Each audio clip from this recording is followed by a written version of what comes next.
Well, hi, David Bradley here, looking inside of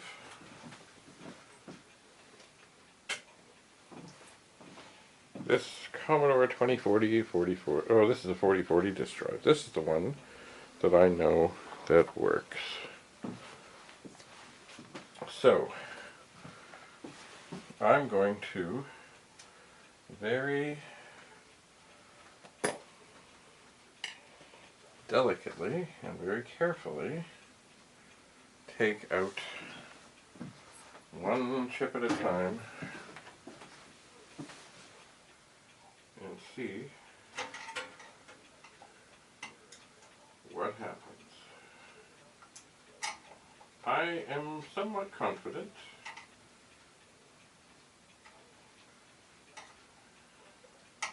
that the answer will lie in one of the socketed chips. I am. Right now, I'm at the other, oh boy. Chips that have been in sockets for a long time sometimes really don't want to come out.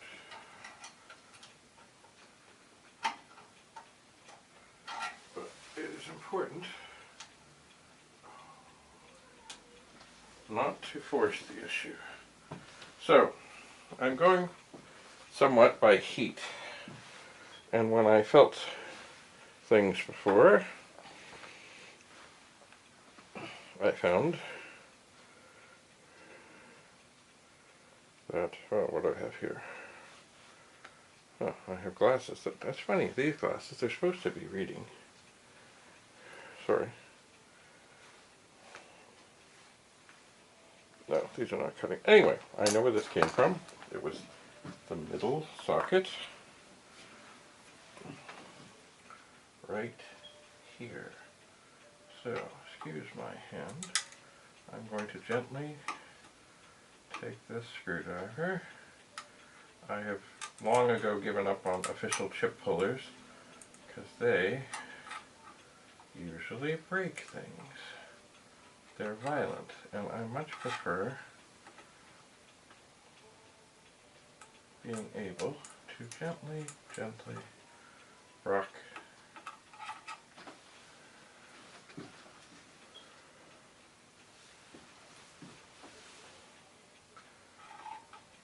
chips ever so gently out of their sockets.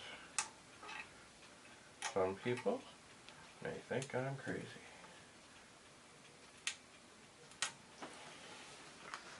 Okay, so first and foremost, I'm going to put this chip down here. It's on the 1541. It is.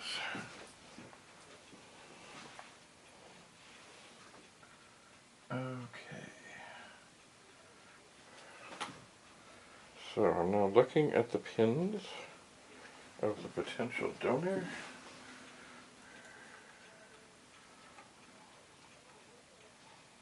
And I've got everything lined up just so.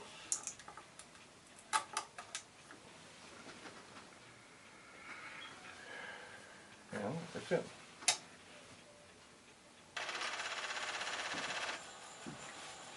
So now,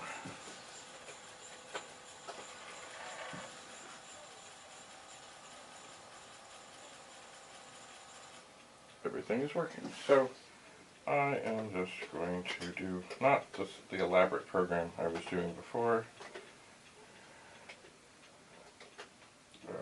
which was not terribly elaborate.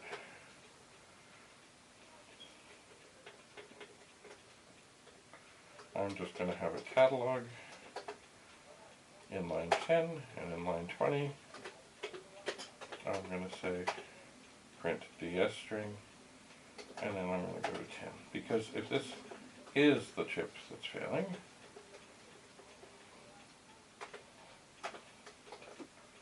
it will not take long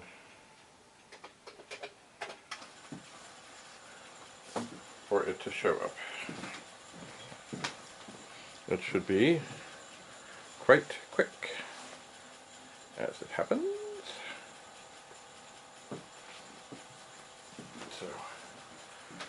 So, while that is doing that, I've got another pair of glasses close by. I'm going to get them.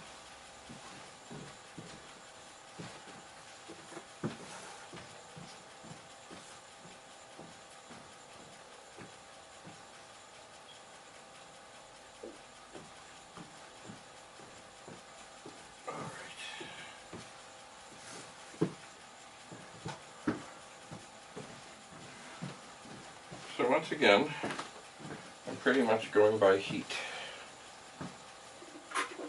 Now this chip is a ROM 901468-14, made in the 20th week of 1981. Can you imagine? And I'm not going to mix up the location. That was easy. I am not. And because I really didn't have, I really should get rid of these other glasses. They're just, maybe they're good for acting things, but they're really, that's most annoying. There really isn't a good focal length. Well, maybe there, anyway. So I'm keeping this chip on the 1541 in its proper configuration.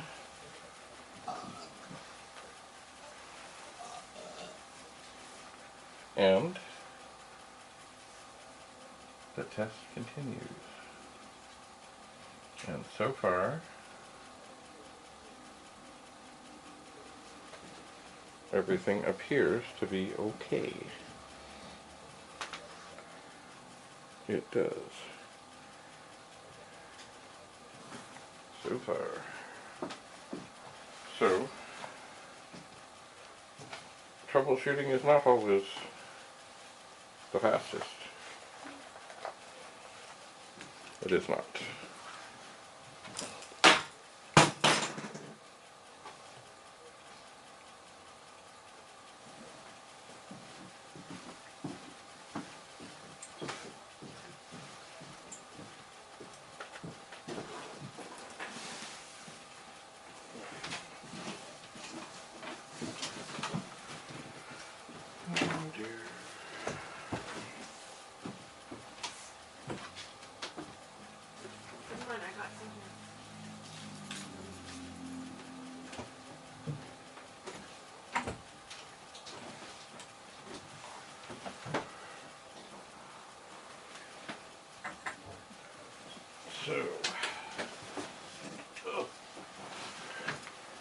So far, so good.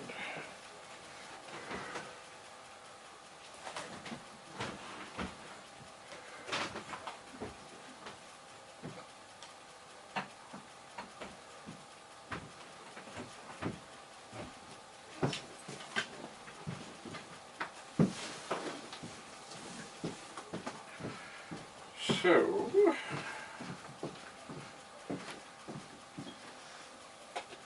I'm going to stop that because I don't think that's happening, and I am going to shut off the drive, and oh dear, what has become, I don't know.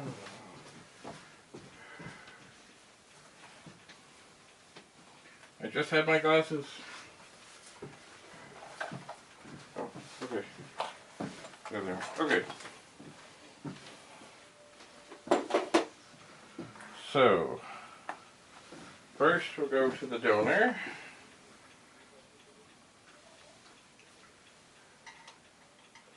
And, you know what, I have no clue if the ROMs are really the place to start.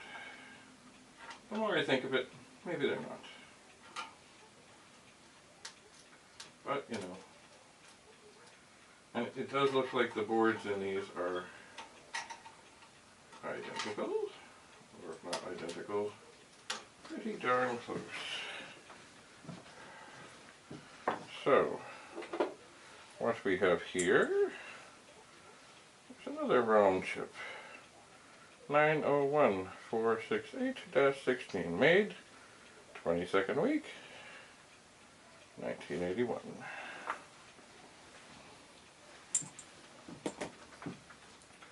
So once again, we'll get the screwdriver ever so gently under the chip.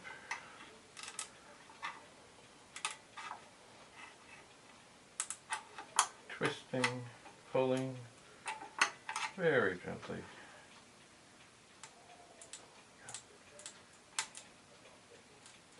I always worry about the last two pins, if anything is going to happen.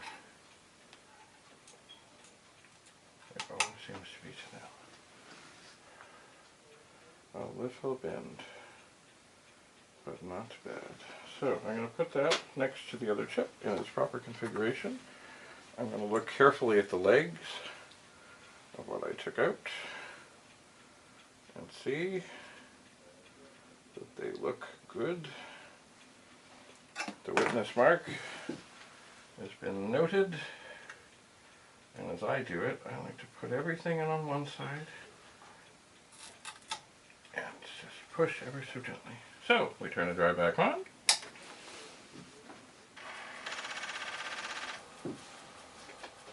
And we type run.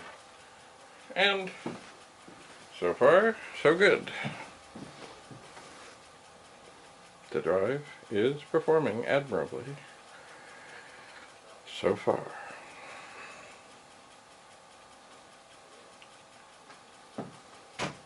So we'll just have to wait and see. And I know this is really not terribly exciting, but as you can see, there are a number of chips in sockets. Funny, I was talking with Steve Gray at the World of Commodore, and he says that the white sockets are particularly awful.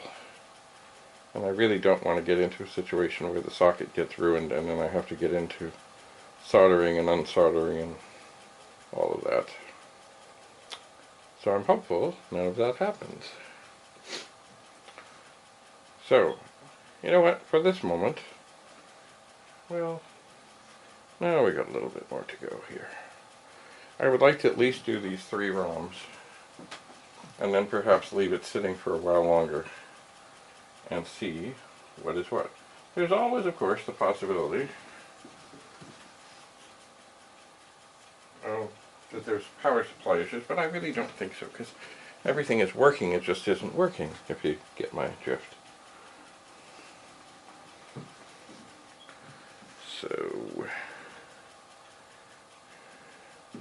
So far, we have no errors, and we're pumping along.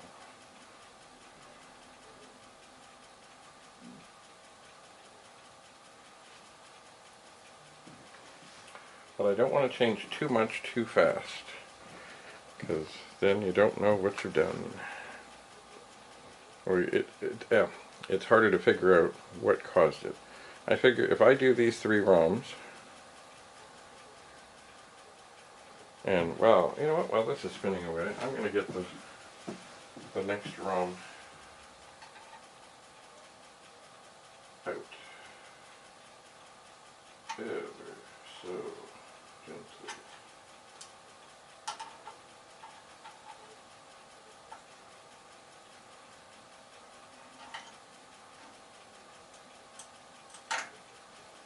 Okay, got it. Let's look at this one. You'll find that this is 901-460-15, 28th week, 1981. So put that down in the proper configuration.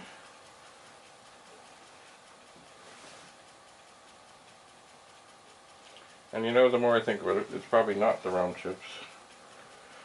But you got to start somewhere.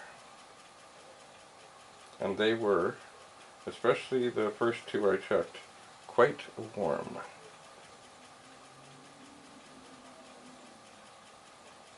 Okay, so I think we are past the point of where something would have failed. So I'm going to turn that off, which produces an error called device not present. Why? Because it's gone. And then,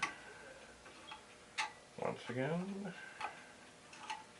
using the gentle twisting action of the screwdriver. Oh, there it comes. And the pins look good.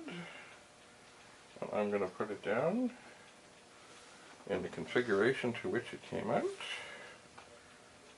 And I'm going to look at the pins on the donor.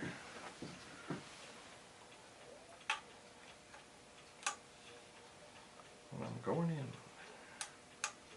At least I think I'm going in. What have I done? That doesn't feel right.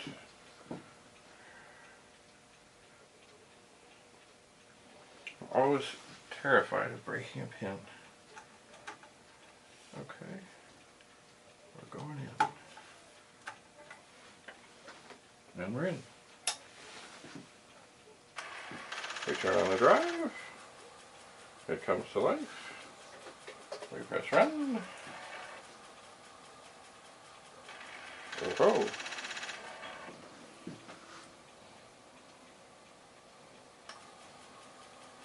Something is happening and it's not good. Read error. Immediately. Ooh. Okay, now, before we get all excited, I want to check that chip and see if I've got it in right. But this is exactly kind of what it was doing. Imagine. Okay, so I'm going to stop recording. I'm going to take a little break and see what's what. I'll be back. Stay tuned. I may have found the answer. Bye for now.